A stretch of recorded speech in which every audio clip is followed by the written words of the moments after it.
Ugh. Hi, my name's Johnny, and today this is going to be my last ever video, depending on how this goes, of course. So my good friend Low End Lobster has challenged myself, Bully the Kid, and Amp the bass player to take to our channels, take to our cameras, and give our hot takes for what are the top 5 basses of the year. So I thought I would take that challenge literally, because today I will be ranking my top 5 hottest basses whilst trying the top 5 hottest sources. Of course, if you've ever been on the internet before, you will be aware of a little show called Hot Ones. This is basically that. We will even be turning the heat up at the end by trying to bomb beyond insanity. Of course, made very famous on the show Hot Ones, where first we feast. I don't even like hot food. Now, we don't have chicken wings. To change it up a little bit, as well as talking about bass guitars, I'm going to be having it on crackers because I don't have anything else in the house.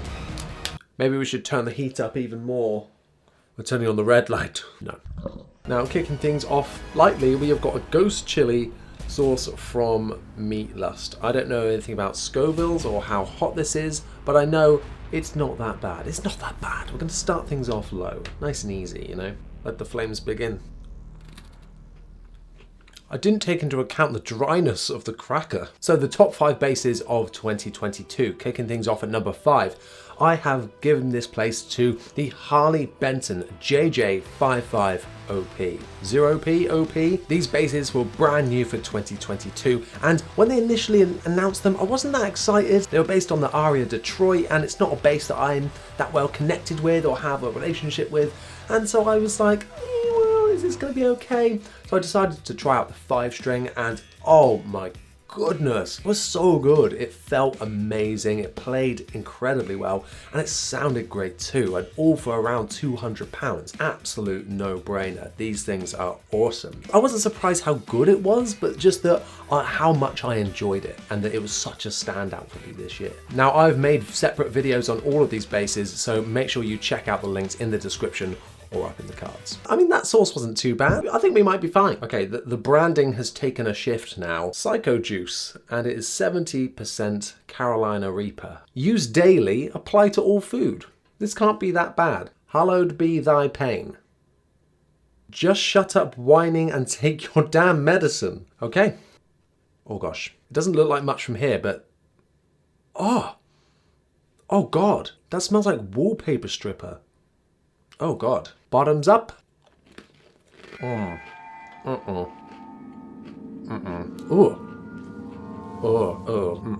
No. No. That is on another level. Wow. That feels great. I feel amazing. So the next one on my list, I've always admired Japanese basses, whether they're from Fender or from the world famous Fujigen. Oh God. Why was that one such a shift?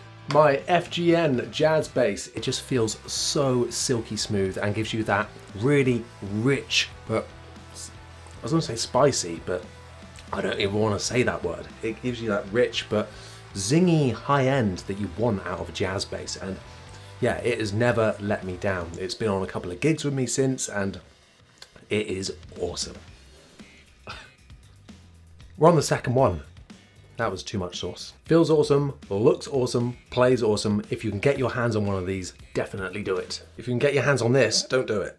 Okay, let's move on. Okay, this one is meant to be even worse because it's on a ghost pepper. Same brand. This one is even hotter. It actually smells like barbecue. That one smells a bit better. I haven't even got Sean to tell me not to touch my eyes. Here we go. Oh. The dryness of the cracker means I've just got to like keep swallowing and eating. Oh God, breathing in. I feel like that one is less aggressive at the start, but you could definitely feel it on your tongue. Oh. That is something else. It's less the heat and more just the disgusting taste. Oh my God, it's just in my mouth. I just had to spit in my own cup of tea, and that is how far we are right now. In our third spot, It is the Epiphone Jack Cassidy signature semi-hollow bass. Ugh. Of course, this is not a new bass by any stretch. It's got an amazing reputation, so I was going in with high expectations, and I have to say that those expectations were exceeded. Oh, just like how I thought this wasn't going to be that hot.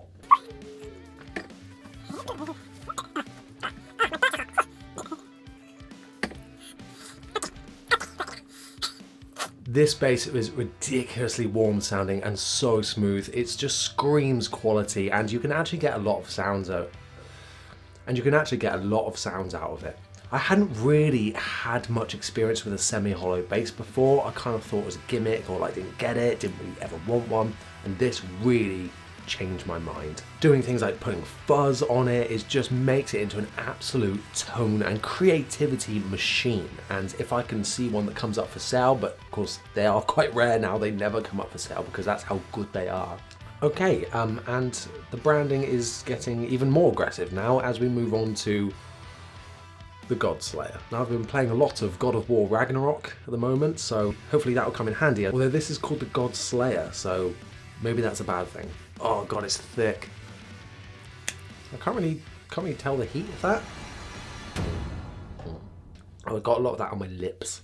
Oh, hang on. Oh, hang on.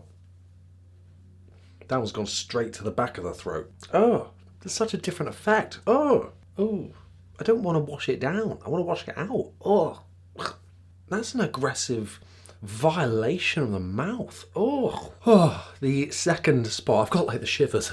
The second spot goes to the Sire P5. Who'd have thought it? Last time it showed up on my list kind of in jest because I was so annoyed with Sire for delaying it and pushing it back so much, and I was so excited for it. And luckily for you, Sire, it did not disappoint. And when the heat, the taste, who would want that taste? It's literally like paint stripper. That's a really solid all-round P bass with some insane features like roasted maple neck. Rolled fretboard edges, string through body, and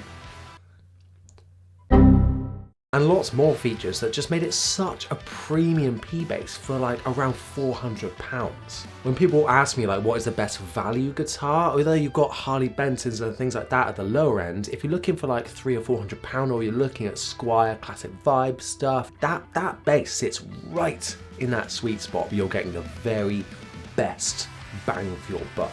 Oh my god, you know I said it was on my lips. My lips are now tingling. Give us a kiss, give us a kiss.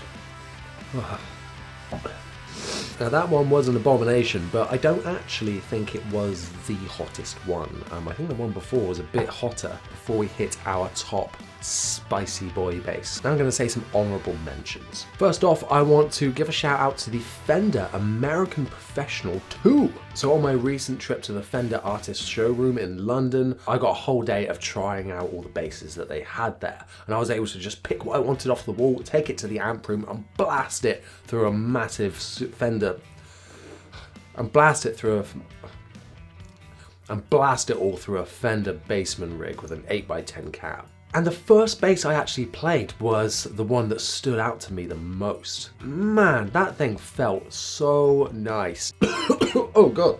Another honourable mention goes to the 6-string custom bass I had from Jones here in the UK. Now, I'd never really been into 6 strings or custom basses, but this one really floored me. And not just down to like the quality of it, obviously that was super high, but like just the feel I got from it. It really had a soul. I think some of that was just knowing that the woods came from the forest next door to where it was built, kind of thing, you know. It was super sustainably built and it just had a story to tell, and that I think just transcends through the player, as I found myself going up the dusty end, really using that C and playing a 6-string, I suppose how it should, up the high end, which I never do. I am not a bass soloist. I was really impressed on the impact that this bass had on my playing and the way that I feel about boutique basses, because it's not really been a thing that I've been interested in before, so kudos to Jones.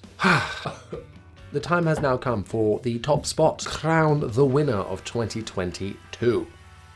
Oh no, I can smell it from here. It smells so bad. It was nice knowing you.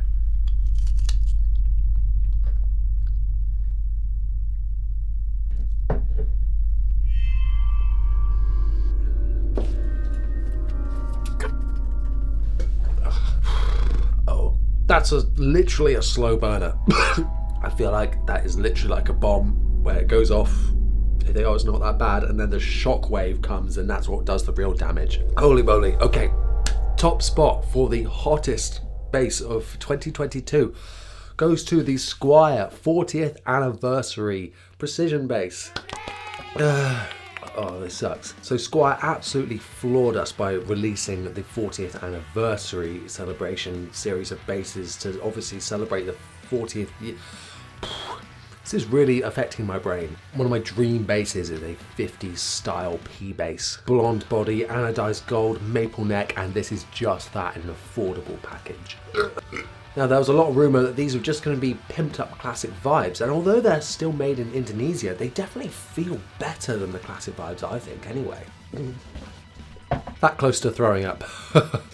And the satin neck is to die for. It's not too chunky as well, being styled after a 50s P bass. I absolutely love this bass, and it has become a staple of my arsenal now. It's actually currently in my gig bag because I'm gigging with it, I'm taking it to every practice. I just love playing this thing. Now, I did a shootout between the Squire and the Sire, and the Sire is technically better, like in value for money, what you get. Honestly, there's just something about the Squire that just grabs me more. It's got a bit of a warmer low end, and it just screams character all over, and yeah, I really love it. Squire have done a fantastic job with that bass. Not with the contemporary series P bass. 40th anniversary. No, I have never been happier for a video to be over. Leave me a comment down below. Let me know what was your favourite releases of 2022 and what would you like to see me review in the new year. I want to say a massive thank you to everybody that helped me hit 10,000 subscribers this year. Happy holidays, have an amazing new year, and yeah, once again, thank you so much for watching. I'll see you next time. Ugh.